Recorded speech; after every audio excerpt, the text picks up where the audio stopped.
வாழ்க வளமுடன். தவத்தை தொடர்ந்து சிந்தனை விருந்து பதமடைந்தோம் ஒன்றானோம் என்ற தலைப்பின் கீழ் சிந்திக்க இருக்கிறோம்.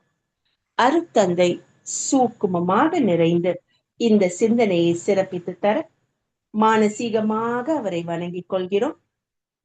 ஒரு balloon car, helium balloon colour கலரா ஸ்கூல் வாசல்ல விட்டுட்டு இருக்காரு. யாரும் வாங்குறது குறையும் பொழுது ஒரு பலூனை எடுத்து வானத்துல விடுவார். அது அழகா மேல எழும்புவதை பார்த்து குழந்தைங்க எல்லாம் ஓடோடி வந்து அவர்கிட்ட பலூன் வாங்குவாங்க. அவர்கிட்ட எல்லா கலர் பலூன் இருந்தது. கலர் கலரா இருந்தாலும் கருப்பு கலர் பலூன் இல்ல. ஒரு குழந்தை அவருடைய சட்டையை பிடித்து மெதுவா இழுக்குது. இந்த எல்லோ கலர் பலூனை போலவே கருப்பு கலர் பலூனை விட்டா அதே மாதிரி மேல உயரமா போகுமான்னு கேக்குது. அந்த மனுஷர் சிரித்துக்கிட்டே சொல்றாரு. நம்ம முதுக தட்டி, ஒரு பலூன் மேல போறதுக்கு கலர் முக்கியம் இல்ல, எல்லா கலர் பலூனும் வானத்துக்கு போகும், வானம் பாயும். அந்த பலூன்ல உள்ள என்ன இருக்கு அப்படின்றதுதான் முக்கியம் அப்படின்னு பதில் சொல்றாரு. ஆக மனிதனின் பயணம் எதை நோக்கியோ அதை பொறுத்துதான் வெற்றியும் அமையும். வாழ்வின் நோக்கம் பர்பஸ நோக்கி நாம பயணிக்கணும். தன்னை உணர வந்த மனிதன் தன்னில் லயமாகி கரையணும். பஞ்சபூதங்களோட முதல்ல நாம எப்படி ஐக்கியப்படுகிறோம் அப்படின்னு கொஞ்சம் சிந்திக்கும் பொழுது, கெட்டி பொருள்னு பார்த்தா நல்ல பசின்னு வச்சுக்கோங்க. அந்த பசியோட சாப்பிடும் பொழுது மனம் முழு ஈடுபாட்டோட உணவை எடுத்துக்கொள்ளும். மனம் அதிலேயே ஒன்றிவிடும். இங்க நான் வேறு, உணவு வேறு இல்லை இல்லையா அப்படின்ற அளவுல லயத்து சாப்பிடுறேன். சரியா இல்லையா? அதே போல நீர்ல இப்போ ஒரு பீச் போறோம் சாட்டர்டே சண்டே. அங்க என்ன ஆகுது அப்படின்னா, நிக்கிறோம்னு வச்சுக்கோங்க. ஆறு ஆத்துல நின்ன அனுபவம் சிலருக்கு இருக்கும். அருவியில ஆல்மோஸ்ட் எல்லாரும் நின்று எவ்வளவு குதூகலம், எவ்வளவு மகிழ்ச்சி. அதோட கரைந்து விடுகிறோம் இல்லையா? நெருப்பை எடுத்துக்கொண்டா ஒரு ஓமத்துல போடுற எல்லாத்தையுமே அக்னி என்ன பண்ணுதோம், தனதாக்கி கொள்ளும். மானசீகமா நாம செய்யற தீப பயிற்சி அதை எடுத்துக்கும் பொழுது மனம் அதில் ஒன்றி போகுது. மனம் லேசாயிடும். எப்படி தெரியும்? முதல் ஒரு வாட்டி ரெண்டு வாட்டின்னு வைக்கும் போது கையெல்லாம் கொஞ்சம் வலிக்கிற மாதிரி இருக்கும். ஆனா மூணாவது முறை கையை யாரோ தூக்கி பிடிச்சிட்ட மாதிரி கையை லேசாயிடும். கண் பொத்துதல் எளிதாக செய்ய முடியும். கை லெகுவாகிடும். இது அக்னிக்கு. காற்றுக்கு ஒரு பஸ்ல போறோம், ட்ரெயின்ல போறோம், ஷிப்ல போகும் பொழுது அந்த கதை வரிகளை நம்ம போய் நிக்கிறோம்னா அந்த காற்றுல இந்த பறவை போல பறக்கிறது போலவே இருக்கும் இல்லையா? மழை வருது, மழை பெய்த பின் அந்த குளிர் காற்று எப்படி இருக்கும் அப்படின்னு சொன்னா அங்க நிக்கிறதே சுகமா இருக்கும். சில்லுன்னு வந்து அடிக்கும் இல்லையா? அப்ப உயிராக இருக்கும் ஆகாயம் அதை எடுத்துக்கிட்டா, ஆகாயம் தானே உயிரா இருக்கு. அது தவம் செய்யும் பொழுது அந்த மனம் உயிர்ல நிலை பெற்று ஒளிர விரிய உறைய தொடங்கும். மனம் ஒன்றும் பொழுது நிலத்தின் வலிமையும், நீரில் தூய்மையும், நெருப்பில் ஒளிரும் தன்மையும், காற்றில் உயிர்ப்பும், விண்ணில் விரியும் தன்மையை பெறுகிறோம். அப்ப இந்த பஞ்சபூதத்தோட கூட நாம என்ன பண்றோம் அப்படின்னு சொன்னா லயமாகிடுறோம் இல்லைங்களா? அப்ப அதற்கு அது நல்ல நம்ம பொதிந்து போனோம்னு தான் அருத்தந்தை நமக்கு பஞ்சபூத நவகிரக தவம் கூட கொடுத்தாங்க. பஞ்சபூதங்கள், நவகிரகங்கள், ஜீவராசிகள்னு அனைத்திலும் மனிதனுக்கும் ஒரு உயிர் தொடர்பு இருக்கு இல்லையா? இதுவும் பதமடைதல் தான். ஆகாயத்துலதான் எத்தனை ரகசியம் இருக்கு. ஆன்ம தரிசனத்திற்கு இந்த உயிரை பற்றி நாம நன்கு தெரிந்திருக்கணும். இந்த உயிர் உடலில் சரியாக இயங்கினால்தான் உடல் சரியாக இயங்கும். இந்த உயிருக்குள் இருக்கும் ரகசியங்கள் சாதாரணமா யாராலும் உணர முடியாது. விஞ்ஞானிகளால் அதை உணர்த்த முடியல. உயிர் இருப்பதையே அவங்க இல்லைன்னு சொல்றாங்க. வேதாந்திகள் கூட இறைநிலையை பற்றி பாத்தீங்கன்னா பல வர்ணனைகள்னால எடுத்து உரைச்சு இருக்காங்க. அப்படி இருந்தும் உயிரை பற்றி விளக்க யாரும் மனம் வரலன்னு சொல்லுவாங்க அருட்தந்தை. பூடகமா வைக்கப்பட்டிருந்தது அப்படின்றதுதான் உண்மை. ஒரே ஒரு இடத்தில் கடோ உபநிடதம் இல்லையா, அதுல நசிகேதன் அப்படின்ற ஒரு வஜசிராவஸ் அப்படின்ற ஒரு முனிவர், அதாவது கௌதம ரிஷின்னு சொல்லுவாங்க அவருடைய சிறு வயது மகன் தந்தையினுடைய கோபத்தினால யமலோகத்துக்கு போய் மரணத்திற்கு பிறகு என்ன நடக்குது என்ற ஆத்ம தத்துவ ரகசியத்தை பிரம்ம வித்தைய யம தர்மனிடம் நேரில் கேட்டு பெற்ற ஒரு புகழ் பெற்ற ஆன்மீக மாணவர் அப்படின்ற வகையில அது அமைக்கப்பட்டிருக்கும். அதாவது அவரு மேலோகம் செல்ல காரணம் என்ன அப்படின்னா, தந்தை யாகம் செஞ்சுக்கிட்டு இருக்காரு. அப்ப பசுக்களை தேவையில்லாம தானம் செய்யறதா இவர் வருந்திய நசிகேதன் என்ன பண்றாருன்னா, என்ன பசுவை இதுல போடுறீங்களே, என்ன யாருக்கு தர போறீங்க அப்படின்னு பல முறை ஆழமா கேக்குறாரு. கோபமடைந்த தந்தை, உன்னை யமனுக்கு தருகிறேன் அப்படின்னு சொல்லிடுறாரு. இங்கு சிந்தனையை தூண்டி விட்டுருக்காங்க. ஆனா தெளிவான புரிதல் இங்கு இல்ல. ஏன்னு போட்டா, உயிரை பற்றிய ரகசியத்தை யமனை கேட்பது போல அமைக்கப்பட்டிருக்கு. இந்த உலகத்துல உள்ள எதை பற்றி வேண்டுமானாலும் கேளு, உயிரை பற்றி மட்டும் கேட்காதே என்று யமன் சொல்வதாக தான் அதுல வரும். அப்ப யோகத்துல அகம் நோக்கி நின்ற யோகிகள் அறிவிற்கு மெல்லுணர்வாக உயிரை தெரிந்து கொண்டார்கள். அந்த உயிரோ மிக மிக நுண்ணிய பொருளாக இருக்கிறத உணர்ந்தா அதன் மூலம் பிரம்மமாக, பூரண பொருளாக, சிவமாக, பிரத்யட்சமாக அந்த உணர்வாக இருப்பதை கண்டு கொண்டாங்க. நுண்ணிய நிலைக்கு வந்தாதான் உண்மை நிலை விளங்கும். நுண்ணிய நிலையான உயிரில் ஒடுங்கி அதற்கு மேலாக அதுவே நிறைந்து இருக்கிறத அகத்தது அப்படின்னு திருவள்ளுவர் குறிப்பிடுகிறார். அகம்தான் உயிர். அந்த உயிருக்கு மூலமாக இருப்பது பிரம்மம். இந்த உண்மை இவ்வளவு தெளிவாக இருந்தது ஏன் உலகத்துல இருட்டடிப்பு செய்யப்பட்டு மனுஷன் உணர்ந்து கொள்ள முடியாதவாறு இருக்கு அப்படின்னு சொன்னா, மனிதனை நேசித்து வாழக்கூடிய அளவிற்கு 6வது அறிவுல அழுத்தம் வந்த போது மனிதனிடையே பணம் என்ற ஒன்று உருவாயிற்று பாருங்க. அதன் மேல உள்ள ஆசையினாலதான் வந்த திருப்பம் எல்லா துறையிலும் மனிதனை திசை மாற்றி விட்டது, துண்டுபட்டு விட்டது. அதே போல உண்மை விளக்கம், உயிர் விளக்கம், வேதத்தை போற்றியவர்கள் உயிரை பிரம்மத்தை உணர்ந்தாங்க. நல்லா அதை அடிக்கோடு வித்திக்கணும். என்ன உணர்ந்தாங்க. ஆனா பின்னால் வேதத்தை படித்து சொல்றவங்க அந்த உண்மையை உணர முடியல. மேலோட்டம் வேறு, அதுவாக மாறி உரைப்பது என்பது வேறு. அப்ப சொல்றது எல்லாம் அவங்க புரிஞ்சுக்கிட்டாங்கன்னு அர்த்தம் கிடையாது. அர்த்தம் என்ன சொல்றாங்க, பிராக்டிஸ் மேக்ஸ் ஒன் பெர்ஃபெக்ட் இல்லையா? அப்ப என்ன தேவை, இங்க பழக்கம் தேவை. தவத்துல உட்காருறோம், அத்தனை பேரும் உட்காரும் பொழுது அந்த பிரம்மத்தை கொஞ்சம் கொஞ்சம் கொஞ்சமா நாம என்ன பண்ணுவோம், அதுல ஒரு நாளும் உட்காரும் போது அது ஒரு புதிய அனுபவமாக இருக்கும். அப்ப உணர்ந்தவர்கள் தான் ஓதணும் அப்படின்றது அருட்தந்தையின் வாக்கு. பிரம்மத்தை பற்றி வர்ணனைகளை மட்டும் வச்சுக்கிட்டு வாயார பேசுவாங்களாம்.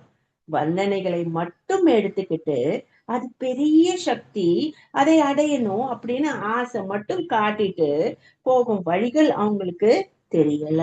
எங்க போகணும்னு தெரியல, எப்படி போகணும்னு தெரியல, சரியான புரிதல் இல்ல. தெரிந்தவர்களும் நேரடியா விளக்கல. ஏன்னா அந்த காலத்துல எல்லாம் முதல்ல என்ன பார்ப்பாங்க, தகுதி இருக்கிறதா, செய்யட்டும், எல்லா வேலை செய்யட்டும், மனம் பதம் அடையட்டும், அப்புறம் நம்ம கொடுப்போம்னு என்ன பண்ணுவாங்க, அதை தள்ளி போட்டாங்க. அப்ப தெரிஞ்சு கொள்ள முடியுமா? தெரிந்து கொள்ள முடியாம போயிற்று அப்படின்றதுதான் உண்மை. இடைத்தரகர்கள் என்ற முறையில மனிதனின் அறிவை உள்நோக்கி சிந்திக்க வைக்காம இருந்து விட்டாங்க. நாம என்ன பண்றோம்? மௌனம்ன்ற ஒண்ணு கொடுத்து சிந்திங்க, சிந்திங்க, சிந்திங்க. அந்த உண்மை எங்கேருந்து வரணும்? நம்ம கிட்ட இருந்து வரணும். அவங்கவுங்க கிட்ட இருந்து வந்தாதான். இப்ப நான் எவ்வளவு பேசினாலும் நீங்க அதை இன்ஃபர்மேஷனா தான் வாங்கிக்குவீங்க. நீங்க என்ன பண்ணணும்? உட்காரணும், சிந்திக்கணும். உங்ககிட்ட இருந்து வரும் பொழுது அது எப்படி இருக்கும்? சூரியனை போல அந்த உண்மை ஜொலித்து கொண்டு இருக்கும். உடலை கண்ட மனிதன் உயிரை கண்டால்தான் பிரம்மத்தை தரிசிக்க முடியும். ஆன்ம தரிசனம் வேணும். இப்பொழுது உண்மையான இறையருள் எப்ப வரும்? அப்பொழுதுதான் வரும். இடைத்தரகர்கள் தேவையில்லை. அங்கேயே இருக்கணும். அங்கேயே இருக்கணும்ன்றதுக்காக என்ன பண்றாங்க? அதுவே போதும்னு அவங்களெல்லாம் அழுத்தி ஒரு மயக்கத்தை ஏற்படுத்தி இதை செய்யுங்க, அதை செய்யுங்க, இதை சொல்லுங்க, அதை சொல்லுங்கன்னு கொஞ்சம் சுவாமிஜி சொல்றது என்னன்னா, ஏமாற்ற கருத்து அது. ஏன் உண்மை சொல்லப்படவில்லை? பாமரர்களுக்கு உண்மை கருத்து பரவ நீண்ட நேரம் ஆகும். ஏமாற்று கருத்து சீக்கிரம் பரவிவிடும். உண்மைதானங்க? ஏமாற்று அப்படின்னா ஏமம் பிளஸ் மாற்று. ஏமம்னா பொன், மாற்று அப்படின்னா மாற்று. அதாவது பொன்னை போல காட்டி ஏமாற்றி விடுவது. இப்போ பாத்தீங்கன்னா நிறைய பேர் அந்த ஏமாற்று நகைகள் தான் போட்டுட்டு இருக்கிறாங்க. செம்பில் சில ரசாயனங்கள் சேர்த்து அதுல உள்ள துருவை எல்லாம் எடுத்துட்டா பொன்னை போலவே இருக்கும். பஞ்சலோகம் எல்லாம் செய்வாங்க பாருங்க, செப்பு. அதுல 3 மடங்கு எடுத்துக்கிட்டு உண்மையான தங்கத்தை ஒரு பங்கு வச்சு கூட்டி உருக்கி எடுத்தா யாராலும் இது தங்கம் இல்லை அப்படின்னு சொல்லிட்டு கண்டுபிடிக்கவே முடியாது. தங்கத்தை ஒரு குண்டுமணி அளவு எடுத்துக்கொண்டு போய் பிழைக்கலாம்ன்ற ஒரு காலம் எல்லாம் இருந்தது. இதுதான் ஏமாற்று வேலை, சதி திட்டம். ஏன்னா பொய்யாக சொல்றதுனால அப்படி சொல்றாங்க. அதில் இருந்துதான் ஏமாற்று அப்படின்ற வார்த்தை வந்தது. அப்பொழுது அத்தகைய இடைத்தரகர்கள் உயிரை உணரல. உயிரை உணர்ந்த பெரியவர்கள் காட்டிய வழியில் செல்லாமல் அது அண்ட முடியாதுன்னு நிறுத்தி விட்டாங்க. இதெல்லாம் நமக்கு சாத்தியம் இல்லைங்கன்னு சொல்லி வச்சாங்க. அதெல்லாம் வயசானவங்களுக்கு தான். இப்ப நம்மளுக்கு எல்லாம் தேவையில்லைன்னு சொன்னாங்க. ஆனா அடுத்தது என்ன சொல்றாங்க? பசுமரத்து ஆணை போல யாருக்கு பதியும்? குழந்தைங்களுக்கே எல்லாற்றையும் கொடுத்துட்டோம்னு வச்சுக்கோங்க, எளிதாக பின்பற்றுவாங்க. எளிதாக எல்லாமே தெரிந்து கொள்வார்கள். இந்த மனநிலையிலேயே அழித்து வைத்தால் இந்த பக்தி நிலையிலேயே வைத்தாதான் மதிப்பு. பக்தி மார்க்கத்தை விட்டு செல்ல மாட்டார்கள் என்று வைத்தாங்க. அது சில நன்மைக்காக வைத்தார்கள். ஆல்ரைட். சித்தர்கள் காட்டிய எளிய முறையில் ஆன்ம தரிசனம் நோக்கி செல்ல முடியாது, தடுத்துட்டாங்க. திருவள்ளுவர் என்ன சொல்றாங்க? வையத்து வானம் நனியதுடைத்துன்னு சொல்றாரு. இந்த உலகத்தை நாம பாக்குறோமே, அதை விட, அதாவது வான், இந்த உயிரானது நம்ம அருகிலேயே இருக்கு, நன்கு தெரிந்து கொள்ளக்கூடியதுன்னு சொல்றாங்க. அகதவத்தின் மூலமாக தான் அறிவை கொண்டு அறிவு புறப்படும் இடமான உயிரில் லயமாக்க முடியும். உயிர் என்பது அறிவை அடக்கமாக பெற்ற பிரபஞ்ச ரகசியம். ஆக்கினையில் துரியத்தில் தவம் செய்யும் பொழுது லேசா ஒரு உணர்வு தெரியும். அது காற்றை விட மெல்லியது. சுகமான ஒரு பூரிப்பு, லேசான ஒரு அழுத்தம். நம்ம நிலையான இடத்திற்கு போகும் பொழுது அதை உணர முடியும். இப்ப சத்தம் எங்கேயோ கேக்குது, கூர்ந்து கவனிச்சா சப்தம் என்ற நிலையில் கூர்ந்து இறங்கி நின்றால்தான் தெரியும், இல்லையா? ஒடுங்க ஒடுங்க, அதாவது உயிரும் அறியப்படும். விரிந்து இயங்கும் அறிவானது ஒடுங்கணும். உயிரில் ஒடுங்க வேண்டும். அப்ப அந்த அளவை பற்றி சொல்லும் பொழுது நமக்கு திருமூலர் சொன்னது தெரியும். ஆனாலும் ஒரு ரீகேப்புக்கு, ஒரு பசுவின் ரோமத்தை எடுத்துக்கொண்டு அந்த கணம் எவ்வளவோ அந்த அளவு நீளம் வச்சு வெட்டி கொண்டு ஒரு சிறு துண்டு கிடைக்கும் பாருங்க, அதை நம்ம பார்க்க முடியும். அதை ஒரு கோடி துண்டாக பகுத்திடணும். பின் அதிலிருந்து ஒரு துண்டு எடுத்து அதை ஒரு கோடி துண்டாக ஆக்கினால் அது எந்த அளவு பருமன் கிடைக்குமோ அதுவே உயிரின் அளவு என்று அறுதியிட்டு கூறியிருக்கிறார் திருமூலர். அது அவ்வளவு நுண்ணியது அப்படின்றதுதான் நாம புரிஞ்சுக்க கூடியது. அதாவது மனசுல கூட நாம அதை கால்குலேட் பண்ண முடியாத ஒரு இடத்துல இருக்கு. ஆனா அதை விட விரைவான ஆற்றல் உடையது பிரபஞ்சத்துல இல்லவே இல்லை. அதுதான் அங்க பியூட்டிஃபுல் கான்ட்ரடிக்ஷன். விரைவாக இருக்கு, மிக நுண்ணியதாகவும் இருக்கு. எந்த பொருளை எடுத்தாலும் அது உயிரின் சேர்க்கையால் ஆனது. அது நுண்ணிய இயக்க மூலக்கூறு பரமாணு விண்ணு. எந்த இடத்துல பரமாணு பாருங்க, அப்படின்ற வார்த்தை அட்ஜெக்டிவ் அது வந்தாலும் அதை விட பெரிதோ சிறிதோ ஒன்று இல்லை அப்படின்னு உணர்த்துவது. சிவம் என்றால் பூரணம், பரமசிவம் என்றால் அதை விட சிறப்பான ஒரு பொருள் இல்லை. இதை பற்றி யூகிக்க புரியும். அதே சமயம் மனம் என்ன ஆயிடும்? ஏடாய் காணாம போயிடும். மனமே ஒன்று இல்லாதது ஆகும். அதை அறிய நினைத்தேன், மனம் பாழாய் விட்டேன்னு அருத்தந்தை சொல்றாங்க. அப்போ உயிர் என்கிற வரை அறிவு இயக்கத்துல இருக்கு. காலம், தூரம், பருமன், வேகம்ன்ற 4 கணக்கீடுகள்ல முதல் அழகு உயிர் தான். இயங்குவது பரமாணு. அது பிரபஞ்சம் முழுவதும் நிறைந்து இருக்கு. அதை தாண்டி இருப்பது சுத்த வெளிதான். அப்பொழுது சிவமும் சக்தியும் கலந்ததுதான் பிரபஞ்ச களம். அந்த பரமாணு அந்த சேர்றதுக்கு ஏற்ப என்ன இருக்கு? காற்று, நெருப்பு, நீர், நிலம்ன்ற 4 பூதங்களும் வந்தது. இது பரமாணுவோட திணிவு நிலைதான். பரமாய சக்தியில் பஞ்சமாபூதம் தரம் மாறி தோன்றும் பிறப்பு என்று அவை பிராட்டியில் என்பது அவருடைய கூற்று. அவங்க பிரபஞ்சத்தில் சக்தியாக உள்ளதுதான் உயிராக இருக்கு. இருப்பு என்றால் மெய், இருப்பு அசைந்தால் உயிர், உயிர் என்றால் அசைவு என்று பொருள்ன்ற அளவுல எழுதியிருப்பாங்க. அப்பொழுது உயிருக்கு முன்னிலை சிவம். அதை பிரித்து எல்லை கட்டி பார்க்க முடியாது. சிவத்துல ஒரு பகுதி பின்னப்பட்ட பொழுது அதுவே சக்தி. பூரணத்திலிருந்து ஒரு துளி உள்ளடங்கிய ஆற்றலே எழுச்சி பெற்றது. ஒவ்வொரு பௌதீக பிரிவிலும் உயிர் இல்லாமலே இல்லை. ஃப்ரீ பார்ட்டிகல்ஸாக எங்கும் உலவிட்டு இருக்கிறது விண்தான். அப்பொழுது உயிரற்ற பொருள் ஏதாவது இருக்கு அப்படின்னு பார்த்தா இல்ல. உணர்ச்சியற்ற பொருள் அசேதன பொருள்னும், உணர்ச்சி உண்டான பொருளை உயிர் பொருள்னும் பிரித்து வச்சிருக்காங்க. இதைதான் ஆர்கானிசம், இன்ஆர்கானிசம் அப்படின்னு சொல்லிட்டு சொல்லுவாங்க. அதாவது பாத்தீங்கன்னா உடல்ல உயிர் கூடும் குறையும். கூடணும் அப்படின்னு சொன்னா எப்படி நம்ம உடம்புல கூடும்? வெளியே இருக்கக்கூடிய ஆகாசத்திலிருந்து விண்ண இந்த உடல் எடுத்துக்கொள்ளும். அப்படிதான் கூடும். அது எதில் சாத்தியம்? இயல்பாகவே கூடும். ஆனா தவத்துல எல்லாம் அதிகமாக, அதற்கான நம்ம பெருக்க பயிற்சியில அதிகமாக கூடும். மனம் உள்நோக்கி பயணிக்க கூடும். அப்ப அது கூடுனாதான் உடம்புல ஆற்றல் நிறைந்த ஒரு ஆற்றல் களமா மனிதன் இருப்பான். குறையணும் போதும் அப்படின்னு சொன்னா அது நிறைஞ்சோன்னா என்ன பண்ணிக்கும்? அப்படியே விட்டுடும், குறைந்து. அப்ப என்ன ஆயிடும்? சரியா ஒரு பேலன்ஸ்க்கு வந்துடும். அதாவது ஒரு பெரிய குட்டையிலிருந்து கால்வாயிற்கு தண்ணீர் பாய்ச்சுற மாதிரி பிரபஞ்சம் முழுவதும் இருக்கக்கூடிய உயிர். இதை மகா ஆகாசம்னு சொல்றோம். மகானா பெரிது என்ற அர்த்தம். அதே உயிர் தான் இங்க இருக்கு. அதற்கு நம் உடலில் அதுதான் நமக்கு உடம்புல எப்படி இருக்கு? அறிவா இயங்கிக்கிட்டு இருக்கு. சித்தகாசம், சித் பிளஸ் ஆகாசம். சித்துனா சிறிய, எங்கு இருந்தாலும் ஆகாசம்தான் நம்மளுடைய உடல்ல சுழறதுனால ஒரு அலையை ஏற்படுத்தி கொண்டே இருக்கு. அந்த அலைதான் வெளி உலகத்துல வான்காந்த சக்தியாக இருப்பது.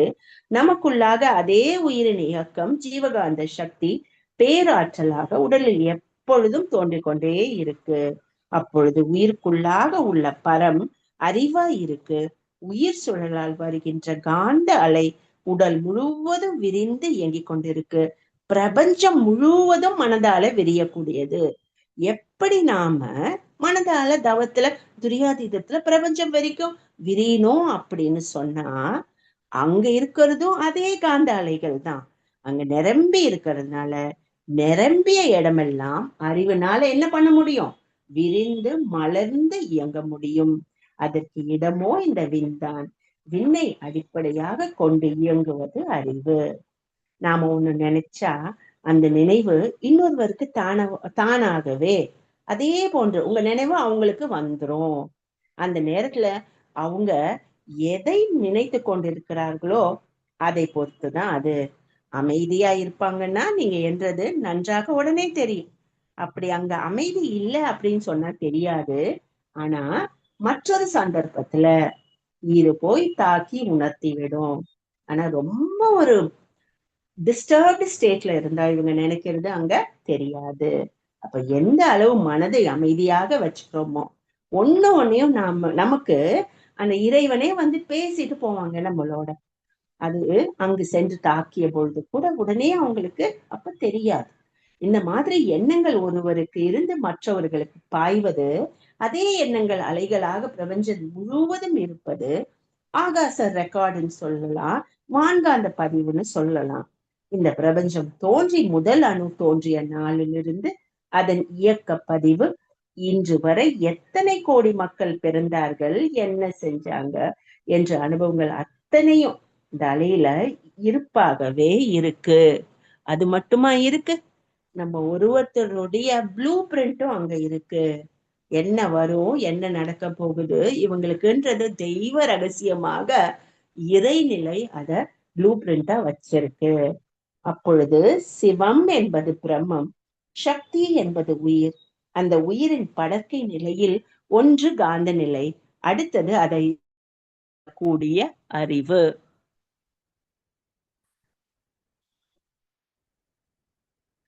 இந்த நான்கை பற்றி சரியாக தெரிந்து கொண்டால் அதுதான் பிரபஞ்ச ரகசியமே. இந்த உயிர் தான் உண்மையான பொருள். பிரபஞ்சத்தில் உயிர் என்ற நுண்மையான பொருளில் இருந்துதான் அதை விட மேலான இயக்கத்தை மோதி மோதி அலையின் மூலமாக மோதி உணர்வு என்ற ஒன்று உண்டாகுது. அந்த படர்க்கை நிலை அறிவை புலன்களிலே விட்டால் மொத்தமாக ஒரு தொகுப்பை பார்க்கிறோமே தவிர அதனுடைய நுண்மையை பார்க்க கண்ணுக்கு முடியல. கண் ஓரளவு எல்லை கட்டியது. எல்லா பொருளும் அணுக்களின் தொகுப்பாக இருந்த பொழுதும் கூட அந்த அணுக்களின் இடையே உள்ள இடைவெளியை பார்க்க முடியறது இல்ல. பார்த்தா என்ன ஆகுங்க, நம்ம ஒருத்தரை பார்க்கும் போதே அந்த முகத்துல எல்லாம் இருக்கிற அந்த கேப்ஸ் நம்ம கண்ணுக்கு தெரிஞ்சு அவங்கள பார்க்க முடியுமா? பயமா இருக்கும். அப்போ தெரியாதது கூட நல்லது. இந்த காரணத்தினால அது தெரியல, எல்லை கட்டி இருக்கிறது. அந்த உயிரை உணர அந்த அசைவை தெரிந்து கொள்ளணும். அந்த அசைவு எங்கே அதிகமா இருக்கு அப்படின்னு சொன்னா கருமையத்துல உள்ள வித்து கமலர்கள் தங்கி இருக்கிறதுனால அந்த உயிரின் திணிவு அங்குதான் உள்ளது. அந்த திணிவு பெற்ற இடமான மூலாதாரத்துல மனம் செலுத்தி பார்ப்போமே, ஆனா அதை கண்டுபிடிப்பது கஷ்டம். ஏன்? அந்த வேகம் அங்கு அதிகமாகி இருக்கு. அப்ப உணர முடியாது, நன்மை தராது. அதனால அந்த மையத்தை மேலே கொண்டு வந்து அங்கிருந்து பார்ப்பது சுலபம். இப்ப ஏன் வந்து அருட்தந்தை தீட்சைய ரொம்ப முக்கியமா சொன்னாங்க அப்படின்றது நமக்கு புரிந்து போயிடும். அங்கு வந்த பிறகு மேல்நிலை அறிவு உண்டாகும். கீழே இருக்கிறவரை கீழ் நோக்கிய உணர்வுகள், பஞ்சேந்திரிய நினைவுகள், அதை ஒட்டிய ஆசைகள் இதுதான் அதிகமா இருக்கும். அதனால்தான் அதை மேல கொண்டு வரணும். ஒரு பாடல்ல அருத்தந்தை சொல்லியிருப்பாங்க, ஊத்தை சடலமடி உப்பிருந்த பாண்டமடி மாற்றி பிறக்க மருந்தெனக்கு கிட்டதில்லை. மாற்று பிறக்க மருந்தெனக்கு கிட்டும் என்றால் ஊற்றை சடலம் விட்டே என் கண்ணம்மா உன் பாதம் சேரேனோ. அழகினை சித்தர் பாடல். அதாவது ஊத்தை சடலமாக உள்ள நரகம், அதாவது மனிதன் தான் நான் என்று எல்லை கொட்டி இருக்கிற அந்த நரகத்தை விட்டு மேல வரணும். அப்ப கண்ணம்மா அப்படின்னு சொன்னா கண்ணு நீங்க சொல்றது அறிவு, மூன்றாவது கண், அந்த பொருள்ல எழுதப்பட்டிருக்கு. கருமாறி என்ற ஒரு சொல் இருக்கு, கடவுளை குறிக்கும் சொல். அப்போ வித்தோடு கூடிய உயிருக்கு கருன்னு பெயர். சரியா? வித்தோடு கூடிய உயிருக்கு கரு என்ற பெயர். அந்த கரு அங்கேயே திணிவு பெற்றிருக்கும் வரை கீழ் நோக்கிய உணர்வு தான் இருக்கும். மேல மாற்றி அமைக்கணும்ன்ற எண்ணத்தினாலதான் அது மாறி வரணும் அப்படின்னு சொல்லிட்டுதான் அது பேர் என்ன, கருமாறி மேல்நிலைக்கு வந்து விடுவதால். அப்ப அம்மன் என்பது சக்தி, அந்த சக்தி மேல்நிலைக்கு வர்றதுனால ஒரு பெர்சானிபிகேஷன் உருவகப்படுத்தி பார்க்கணும் அப்படின்றதுனால கழுத்து வர வச்சு கும்பிடும் பழக்கம் மனிதர்களிடம் இருந்தது. உண்மை ஒட்டி வந்தது. ஆனா பின்னால அந்த உண்மை என்ன ஆயிடுது, மறந்துட்டது. கதைகள் புனைந்தார்கள். கருமாறி என்ற விளக்கம் உயிர் மேலே எழுப்பப்பட்டு அது எங்கு இருக்கிறதோ அதுதான் வணக்கத்திற்கு உரியது என்று அர்த்தம். அப்ப நாம் எல்லாரும் வணக்கத்திற்கு உரியவர்களாக அருட்தந்தை நம்மை வச்சிருக்காங்க. அறிவுதான் நான், எனக்கு இருப்பிடமாக உள்ளது உயிர். உயிரை விட நுணுகினால்தான் உயிரையே உணர முடியும். உயிரை விட நுண்ணியது எது? பிரம்மம், சுத்த வெளி ஒன்றுதான் இல்லையா? பிரபஞ்சத்தையும் தாண்டி பிரம்ம நிலைக்கு சென்றால்தான் உயிரை உணர முடியும். ஏன்? அதான் பரநிலைதான் ரொம்ப நுணுகியது. அங்க போனாதான் ஆக்சுவலா உண்மையா உயிரை கூட உணர முடியும், நல்லா உணர முடியும் இல்லையா? இப்ப நம்ம ஆக்கினை துரியம் போனா சாந்தி நல்லா புரியும், நமக்கு நமக்கு உணர்ந்து கொள்ள முடியும். அது மாதிரி அதன் பிறகு சுத்த வெளியில் தவம் இயற்றும் பொழுது ஒன்றும் இல்லாததாக காட்சியற்றதாக இருப்பதை உணர்கிறான். உயிர் தரிசனம் கிடைத்தால்தான் சிவ தரிசனம் கிட்டும். முதலில் சக்தி தரிசனம், பின் சிவ தரிசனம். உண்மை உள் பிளஸ் மை உள்ளடங்கி இருக்கு, அதுதான் மெய்ப்பொருள். அந்த மெய்ப்பொருள் தான் உயிருக்கு உள்ளே அறிவா இருக்கு. சிவமாக அறிவாக இருக்கக்கூடிய பேருண்மையை மனிதன் உணர்கிற போதுதானே சிவம். புலன்கள் மூலம் அது இயங்குற பொழுது மனமா இருக்குது. உயிரில் ஒடுங்கும் பொழுது உயிராக இருக்கிறான். அப்ப உயிரையும் தாண்டி நிற்கும் பொழுது சிவமாகவே இருக்கிறான் அப்படின்ற அந்த உண்மையை 3 இடத்துல நின்று பழகி ஆராய்ந்து ஒப்பிட்டு தன்னை முழுமையா உணர்ந்து கொள்ளும் தனி நிலைக்கு வரும் வரையில் படிப்படியா வரணும். அவனே நானாக இருப்பதை உணரணும். வாழ்க்கையில் நாம் இன்று பார்க்கிற எல்லா தீமைகளுக்கும் காரணம் மனிதனுக்கு அந்த உயிர் உணர்வு இல்லாததுனாலதான். அதனாலதான் அருட்தந்தை உலகில் உள்ள பொறுப்புடைய தலைவர்கள் எல்லாம் உயிர் உணர்வை உள்ளுணர்வாக பெறணும் அப்படின்னு உலக நல வாழ்த்துல சொல்றாங்க, வேட்புல சொல்றாங்க. அதாவது அறிவு பிரம்மமாக மாறிவிடுது.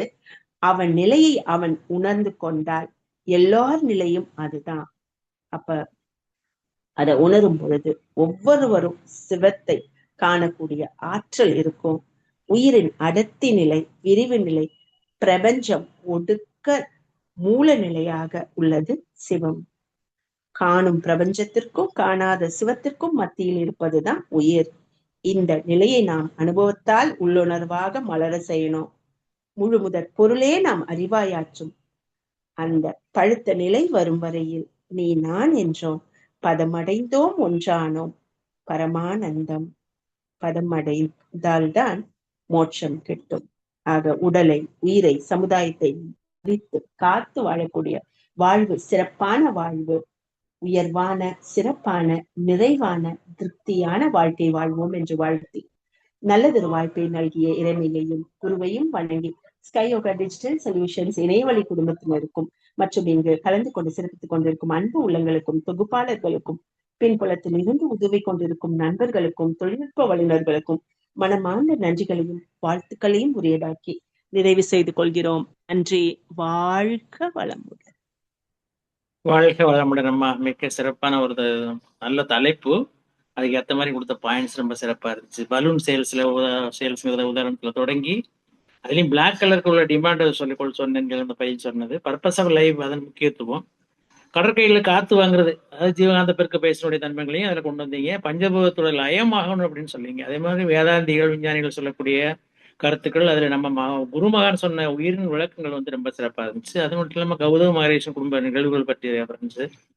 வள்ளுவ பெருந்தையை கொடுத்த messages, practice makes man perfect, நல்ல அருமையான ஒரு மெசேஜ். உணர்ந்தவர்கள் தான் ஓதணும் நம்ம மகான் சொன்னது. தெளிவான மனங்கள் ஒன்றிணையும் அப்படிங்கிற ஒரு செய்தி, நல்ல ஒரு செய்தி. தெளிவான மனங்கள் ஒன்றிணையும். அதே போல ஏமாற்று அப்படிங்கிறதுக்கு ஏமம் பிளஸ் மாற்று, பொண்ணை மாத்தி கொடுக்குறது சொல்லுங்க. உயிருக்கு ஒரு சம்பந்தப்பட்ட கொடுத்த விளக்கங்கள் ரொம்ப நல்லா இருந்துச்சு. திருமூலருடைய டெபினிஷன் அதுல. பரமானந்தம் அப்படிங்கிறது சிவனும் சக்தியும் கலந்த இடம்னு சொல்லக்கூடியது. அது மட்டும் இல்ல இயக்கம், பதிவுகள், பிரபஞ்ச ரகசியம் பற்றிய விளக்கங்களை நிறைய சொன்னீங்க. ரொம்ப நல்லா இருந்துச்சு. மலையனுடைய பாடல்கள், கருமாரிக்கு கொடுத்த விளக்கங்கள், அந்த அதாவது உயிர் மேல்நிலைக்கு வரணும், நம்ம எல்லாருமே வணக்கத்துக்குரியவர்கள் தான் அப்படின்னு. ஃபர்ஸ்ட்ல சக்தி தரிசனம், பின்பு சிவ தரிசனம் சொன்ன ஒரு பாயிண்ட் ரொம்ப நல்லா இருந்துச்சுமா. வாழ்க வளம். மிக்க நன்றிகள்.